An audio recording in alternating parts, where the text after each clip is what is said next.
হাসপাতালের ভেতরে যেখানে সেখানে অবৈধভাবে গাড়ি, মোটরসাইকেল, সাইকেল বা যে কোনো যানবাহন পার্কিং করলে পড়তে হবে এবার বিপাকে।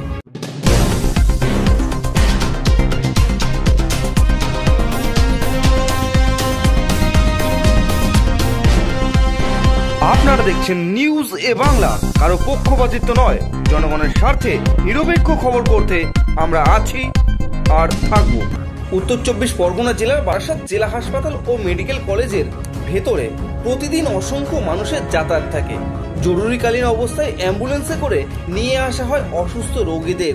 তাই সেই সমস্ত রোগীদের কথা ও হাসপাতালের সমস্ত ব্যস্ততার কথা মাথায় রেখে হাসপাতালের ভেতরে যেখানে সেখানে যে কোনো ধরনের যানবাহন অবৈধভাবে পার্কিং করার ওপরে কড়া নিষেধাজ্ঞা জারি করেছে বারাসাত হাসপাতাল ও মেডিকেল কলেজ।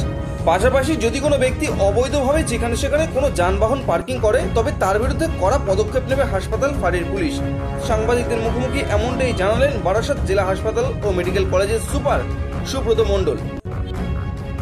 প্রথমত হচ্ছে বারাসাত হাসপাতালে বারাসাত মেডিকেল কলেজের কাজ চলছে, প্রচুর বিল্ডিং এখানে তৈরি হচ্ছে, প্রচুর ইট পাথর বালি বিভিন্ন ভেঙে চুরে নতুন যেটা কনস্ট্রাকশনের কাজ চলছে, যার ফলে এখানে একটা বিশাল বড় পার্কিংয়ের একটা জায়গা তৈরি হচ্ছে।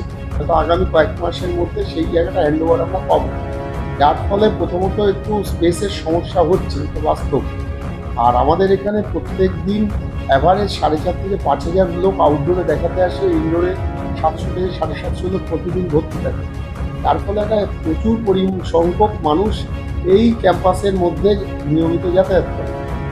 তার সত্ত্বেও আমরা যেটা হচ্ছে আমাদের পুলিশ ফাঁড়িকে বলে দেওয়া আছে এবং সিকিউরিটিকে বলে দেওয়া আছে যে এমার্জেন্সির সামনে আমরা একটা গ্রিন করিডোর পর্যন্ত করেছি আমাদের বাইরে, যে এমার্জেন্সি অ্যাম্বুলেন্স যেখানে ঢোকার ক্ষেত্রে কোনোরকম যেন বাধা বিপত্তি না ঘটে, এবং সেখানে বেআইনিভাবে যদি কেউ বাইক বা গাড়ি রাখে সাথে সাথে তাদেরকে ধরে একটা নির্দিষ্ট ফাইনেরও ব্যবস্থা করা আছে।